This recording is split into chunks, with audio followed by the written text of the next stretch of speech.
दो शरीर एक जान, एक टाइगर जयराम, दूजा क्रांतिकारी रिजवान। प्रेमचंद लिखे ईदगाह, प्रेमचंद लिखे ईदगाह, रघुपति राघव गाए रस खान। दो शरीर एक जान, एक टाइगर जयराम, दूजा क्रांतिकारी रिजवान। कि हरे कृष्ण हरे राम, गिरिडीह हो गया है पूरा जयराम जयराम जयराम। जयराम महतो, रिजवान, संजय दा, ये मनोज दी और मनमोती जी, यही 4-5 लोग हैं हमारे पास जो एक स्टार प्रचारक के रूप में होंगे। लड़की कन्या वर्ग में कहें तो पूजा जी हो सकती होंगी, बेबी होंगी, दमयंती मुंडा होगी, उषादी होंगी। तो घोषणा को ही चर्चा परिचर्चा करने को लेकर ही आज आए हुए थे और ये स्वयं ये कहते हुए इन्होंने ही कहा कि आप कह दीजिए कि ये बड़ा भाई छोटे भाई के साथ छत्र छाया बनकर गिरिडीह में रहेंगे और फिलहाल ये, तो इसीलिए हम लोग आज यहाँ आए। गांडे चुनाव हमारे ध्यान में है। हमने गांडे चुनाव को लेकर वहाँ के एक 7 सदस्यों की दल हमारे पास आई थी। इसी जहाँ बैठ के हम लोग इंटरव्यू दे रहे हैं, वहां पर उनसे बैठकर बातचीत हुई है। जो अल्पसंख्यक समुदाय का एक जो बड़ा आबादी है जयराम महतो के बीच में है और जयराम महतो का आशीर्वाद देने के लिए विधानसभा की तो तैयारी पुरजोर है। रांची लोकसभा में 2 गुट का नाम सामने आ रहा है, एक है विराट बाबू, दूसरे हैं देवेंद्र नाथ महतो। तो दोनों में से किसको आप देना चाहेंगे? देखिए, ऐसा तो हम तक ये कोई सूचना नहीं आई है और निर्विवाद रूप से अगर देखिए, चूंकि हमने अल्पसंख्यक की बात कही, अगर चर्चा परिचर्चा 4 में से 1 में जाएगा, नहीं तो फिर देवेंद्र जी निसंदेह हमारी ओर से प्रत्याशी के रूप में रहेंगे। वो उनका संघर्ष पूरा राज्य जानता है। जयराम महतो धनबाद लोकसभा से उम्मीदवार की घोषणा कब करेंगे?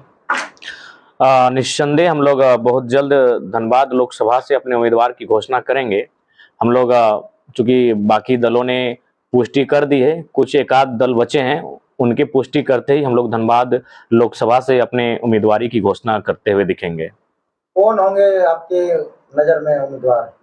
देखिए, उम्मीदवारों को लेकर काफी रायशुमारी की जा रही है, काफी चिंतन मंथन किया जा रहा है और अंतिम निष्कर्ष पर पहुंचने से पहले हम लोग तमाम गतिविधियों को देखते हुए सारी चीजों को आत्मसुमार करते हुए हम लोग इस नतीजे पर पहुंचेंगे।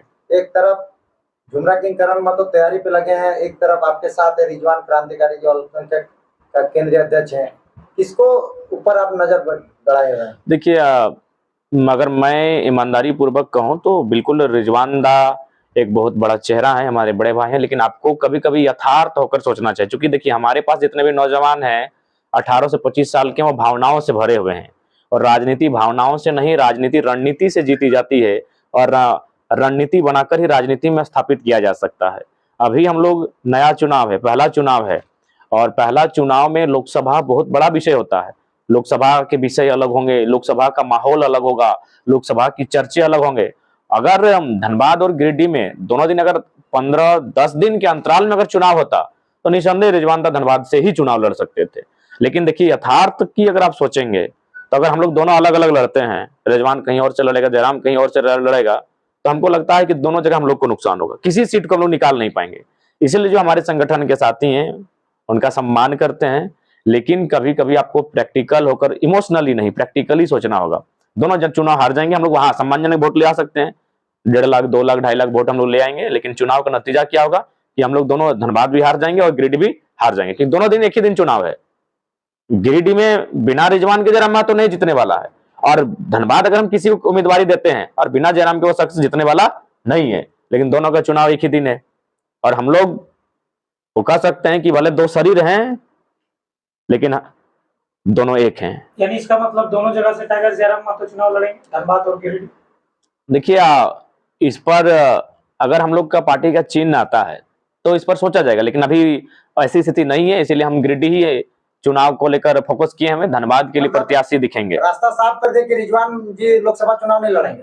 नहीं, रास्ता साफ नहीं, रिजवान जी हमारे बहुत बड़े चेहरे हैं ये विधानसभा में। आखिर एक बात बताइए, सभी जो हमारे हथियार हैं उनको अगर हम लोकसभा में ही प्रदर्शित कर दें तो विधानसभा जो हमारा सबसे महत्वपूर्ण क्षण होगा वहां कौन होगा फिर? मोतीलाल जी भी चुनाव नहीं लड़ रहे हैं, फरजान जी भी चुनाव नहीं लड़ रहे हैं, तो निसंदेह अगर धनबाद और गिरिडीह का तिथि में अगर अंतर होता तो मेरा मानना है कि दोनों हम लोग चुनाव लड़ते हुए दिखते हैं। लेकिन यथार्थ तो अगर सोचना होगा, नहीं तो पता नहीं, हम बोलते हैं हाथ को खेलें पात को खेलें। तो फिर अभी आपने जिस तरह से कहा था 2 दिन में घोषणा कर देंगे, फिर भाजपा ने आपकी जिस तरह से, उनका भी टाइगर नाम है, आपका भी टाइगर कहा जाता है, और एक टाइगर मूल निवासी 1932 को धनबाद लोकसभा में भाजपा टिकट दे दिया, तो आप कैसे लोगों को टिकट दीजिएगा और कब दीजिएगा, क्या कि तैयारी भी करना जरूरी है। आप गांव गांव घूम रहे हैं, बाकी धनबाद का कैंडिडेट जिसको दीजिएगा वो तैयारी करेगा कि नहीं? देखिए, सबसे पहली बात आप भी जानते हैं कि कैंडिडेट या व्यक्ति के आधार पर चुनाव नहीं होता है, विचारधारा के आधार पर चुनाव होता है। और धनबाद के गांव-गांव तक जो फिलहाल वर्तमान में हमारी विचारधारा है, जेएलकेएम की विचारधारा है, जेबी केसस की विचारधारा है, जयराम महतो के नेतृत्व में जो आंदोलन हुआ उसकी जो विचारधारा है वो गांव-गांव पहुंच चुकी है। तो जो भी हमारा कैंडिडेट होगा, अगर 4 दिन भी समय रहेगा तो वो बेहतर स्थिति में रहेगा, क्योंकि विचारधारा की लड़ाई है। और विचारधारा हमारी 2-2.5 वर्षों में 5 साल के बच्चे से लेकर 95 साल की बूढ़े बूढ़ियों तक पहुंच चुकी है। इसीलिए कोई विशेष असुविधा नहीं होगी। कब घोषणा कीजिएगा? इसीलिए आज आदरणीय बड़े भाई रिजवान जी आए हैं और उसी बीच आप लोग का आगमन हुआ, तो घोषणा को ही चर्चा परिचर्चा करने को लेकर ही आज आए हुए थे। और ये स्वयं ये कहते हुए इन्होंने ही कहा कि आप कह दीजिए कि ये बड़ा भाई छोटे भाई के साथ छत्र छाया बनकर गिरिडीह में रहेंगे। और फिलहाल ये तो इसीलिए हम लोग आज यहाँ आए हुए हैं। अभी 4 नाम आप लेके गए थे वहाँ शायद जी, 4 नाम में से कहीं कोई एक चेहरा हो सकता है? उन 4 नामों में से भी हो सकता है, निसंदेह हो सकता है। हाँ, रिजवान दा भविष्य में हमारी जो विधानसभा होगा इसके ये मुख्य चेहरा होंगे, क्योंकि मान के चले अगर हम लोकसभा चले जाते हैं तो फिर राज्य में विधानसभा का चेहरा कौन बचेगा, तो उस समय चीजों को संभाल लेंगे माननीय रिजवान दा। मतलब जो अभी चुनाव नहीं लड़ रहे हैं वो लोग विधानसभा चुनाव लड़ेंगे? विधानसभा में उनका दारोमदार और उनकी जो उपस्थिति होगी वो मजबूत होगी। लगभग हर समुदाय से आपकी पार्टी ने उम्मीदवार घोषित कर दी, तो क्या तय माना जाए कि जो धनबाद होगा वहाँ से अल्पसंख्यक ही उतरेंगे? देखिए, निसंदेह एक सीट अल्पसंख्यक के साथ हम लोग जाएंगे। धनबाद हो सकती है, जमशेदपुर हो सकती है, रांची हो सकती है, गोड्डा हो सकती है। 4 सीटें जहां हम लोग चुनाव लड़ने पर विचार कर रहे हैं, क्योंकि हमारे आंदोलन का प्रभाव और हम लोग का सभा वहां हो चुका है। तो इसीलिए उन 4 सीटों में निसंदेह एक अल्पसंख्यक रहेगा। क्योंकि अगर हम लोग सबको लेकर चलने की बात कहते हैं, सबका साथ सबका विकास सिर्फ नारा नहीं होता है, सभी को धीरे धीरे मौका मिलना चाहिए। और अल्पसंख्यक आबादी इस राज्य की एक बहुत बड़ी आबादी है, तो निसंदेह हमारी दल से अल्पसंख्यक रहेंगे। और उसका चयन बाकी हमारे जो अल्पसंख्यक साथी हैं, अभी हमने देवेंद्र महतो का नाम लिया कि अल्पसंख्यक रांची से भी उतार सकते हैं, तो अभी वहाँ पे चुनाव प्रचार जो देवेंद्र महतो कर रहे हैं, तो क्या वो भी प्रत्याशी नहीं है? देखिए, जब तक ऑफिशियली घोषणा नहीं हुआ है तब तक आप प्रत्याशी नहीं मान सकते हैं। ऑफिशियली 2 उम्मीदवार का घोषणा किए हैं, एक सिंहभूम और एक चतरा साइड, तो और कोडरमा अभी शाम तक अभी हम लोग का लेटर बनेगा और एक आध उम्मीदवारों की घोषणा हो जाएगी। आपने जिस तरह से 2 सालों तक आंदोलन किए हैं बाहरी भीतरी को लेकर, तो उसी तरह से देखा जाए तो खतियानी विधायक को टिकट दे दिया जाए बीजेपी के द्वारा, तो क्या ये आंदोलन का असर है? एक बात बताइए, ये आंदोलन का असर कैसे नहीं है, आप इसे परिभाषित कीजिए। ये पूरे झारखंड मान चुका है कि आंदोलन का असर है, ये आंदोलन का असर कैसे नहीं है? उनको पूछिए कैसे असर नहीं है। आदरणीय जिनका नाम आप चर्चा करते हैं उनका नाम तो गिरिडीह के लिए गया था, और वो धनबाद उनका लोकसभा है भी नहीं, उनका नाम गिरिडीह में रायसुमारी के लिए गया था, उनका और आदरणीय पूर्व रविंद्र कुमार पांडे जी का रायसुमारी के लिए गिरिडीह लोकसभा से गया था। ऐसा नहीं कि वो उनका नाम नहीं गया था, लेकिन उनका नाम गया था किसी और लोकसभा से और उनका नाम आया किसी और लोकसभा में। इसका कारण कहीं ना कहीं ये 2 साल 2.5 साल का आंदोलन है, ये हम नौजवानों का मेहनत है। खैर, विचारधारा भिन्न है, पार्टी की विचारधारा हमारी विचारधारा भिन्न है, लेकिन हाँ, ये चीज एक माहौल है चर्चा का कि मैंने जो लोग खतियान की बात नहीं करते थे आज वो खतियानी उम्मीदवार की ओर फोकस कर रहे हैं। चतरा में सुन रहे हैं खतियानी उम्मीदवार को दिए हैं, जो भी है। तो ये सारी चीजें उभर कर सामने आ रही हैं। और जहां तक अगर धनबाद लोकसभा की बात करें, एनडीए की अगर बात करें, तो राज सिन्हा और ब्रंची जी का नाम आ रहा था। आपके चंद्रशेखर अग्रवाल जी रेस में दिख रहे थे, लेकिन तीनों के तीनों गैर झारखंडी थे। तो ये तो 2-2.5 सालों के आंदोलन का असर है कि दुनिया की सबसे बड़ी पार्टियां भी बारीकी से, महीनता से चीजों को समझ रही हैं। अब झारखंड के लोग कब समझेंगे और जो खतियान की बात करेंगे उनके साथ कब खड़े होंगे, जो झारखंड के नौजवानों की नियोजन नीति पर बात करेंगे उनके साथ कब खड़े होंगे, ये अब झारखंड को तय करना है। जिस दिन झारखंड के लोग इस बात को तय करने लगेंगे, मुझे लगता है वो बेहतरीन बदलाव होगा। 2 सालों में जब इतना बदलाव हो सकता है, तो निस्संदेह भविष्य में भी हम लोग बेहतर बदलाव करेंगे इस राज्य में, और वह राज्य के लिए शुभकारी होगा। खूंटी लोकसभा में टिकट दे रहे हैं? खूंटी लोकसभा में चर्चा परिचर्चा हो रही, लेकिन देखिए बात यह है ना देव जी, हम लोग अभी नई पार्टी हैं, हमारे पास हेलीकॉप्टर की सुविधा असंभव होगी।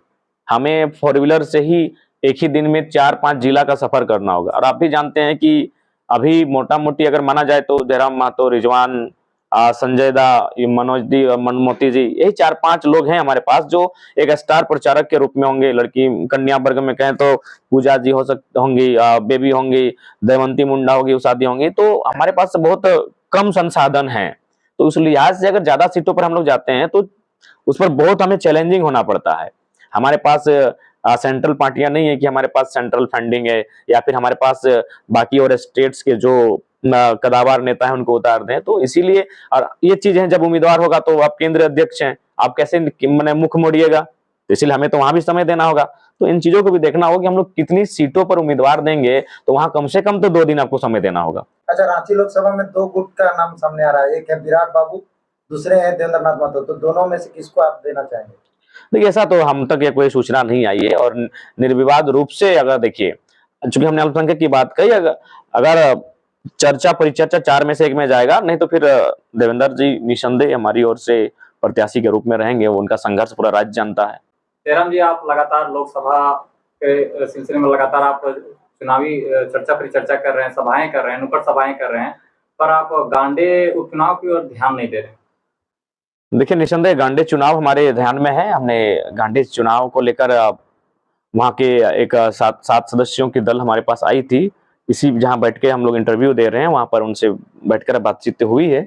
और गांडे विधानसभा के विषय में भी हम लोग सकारात्मक पहल कर रहे हैं अपनी उम्मीदवारी प्रस्तुत करने के लिए। कब तक अपनी उम्मीदवारी को प्रस्तुत करेंगे? बहुत जल्द करेंगे। उप मुख्यमंत्री की पत्नी कल्पना सोरेन वहाँ पे चुनावी बिगुल और अपना तैयारी कर रही हैं, तो आप कब से, आपकी पार्टी कब से तैयारी करेगी? पूर्व मुख्यमंत्री की पत्नी उप मुख्यमंत्री के पद फिलहाल झारखंड में नहीं है मान्यवर। तो हाँ, हम भी सुने हैं, लेकिन कंफर्म नहीं हो पाए हैं कि उनका कौन कौन आएंगे। तो जैसा बाकी टीमों के प्रत्याशी होंगे, कैंडिडेट देने हम लोग देने की स्थिति में रहेंगे। आप नुक्कड़ सभाएं आज कर रहे थे, अचानक 2 सभा करने के बाद वापस आ गए। देखिए, आचार संहिता का चूंकि 2 सभा करने के बाद प्रशासनिक पदाधिकारियों को कॉल आया था कि फिलहाल किसी कारणवश आपका जो बाकी का कार्यक्रम है उनको अनुमति अस्वीकार किया जाता है, तो आप लोग फिर से अनुमति प्राप्त करें। चूंकि आचार संहिता है तो फिर हमने भी अनुमति आप कार्यक्रम करते? नहीं, अनुमति हो चुका था, लेकिन क्यों शायद स्थान का जो अभी सुने में आया कि जो जमीन जहां आप सभा करेंगे उसका जमीन का रिकॉर्ड देना पड़ता है, तो उसमें शायद कुछ त्रुटि था, तो इसलिए बाकी का जो कार्य त्रुटि था या फिर कोई पॉलिटिकल प्रेशर किया जा रहा है? देखिए, संभावना अब इस बात से खारिज नहीं कर सकते हैं। सही बात है, सबका हद का है, सबके लहर रहल है। लहर रह कारण है कि आप उन लोग घर में सुतल है और आप एक दिन में 9 गो सभा कीजिएगा तो कौन बर्दाश्त करेगा। बात तो सही है, खुद तो मेहनत उन लोग करने वाला है नहीं, एक पार्टी के भरोसे है, केडर के भरोसे है। लेकिन एक नौजवान लड़का एक दिन में 10 सभा 15 सभा, खैर उस दिन तो 25 गो कार्यक्रम किए, तो ये इतना एनर्जेटिक तो है नहीं अगला लोग। इसीलिए लोग साम दाम दंड भेद की एक नीति होती है, अगर आप मेहनत नहीं कर रहे हैं तो अगला जो मेहनत कर रहा है उसको डिस्ट्रैक्ट करें। वो भली भांति आप लोग चतुर्लिंगम का जो किरदार था, शायद क्या नाम था भूल रहे हैं, 3 इडियट्स में, उस किरदार को आपको याद होगा कि पहला आप मेहनत कीजिए और दूसरा आपके जो साथी पढ़ रहे हैं उनको डिस्ट्रैक्ट कीजिए। तो यहाँ वही हो रहा है कि वो लोग मेहनत नहीं कर रहे हैं, तो जो मेहनत कर उसको डिस्ट्रैक्ट किया जाए, तो ये चीजें व्यवधान उत्पन्न किया जा रहा है। वो आज हमारे साथ हुआ, लेकिन कल के बाद फिर से हम लोग जोर के साथ मैदान में होंगे। कुछ नीतियां आपको कुछ लेना होगा अलग, डिफरेंट? देखिए, एक वार रूम सजेगा, वहां इन सब मुद्दों पर चर्चा की जाएगी।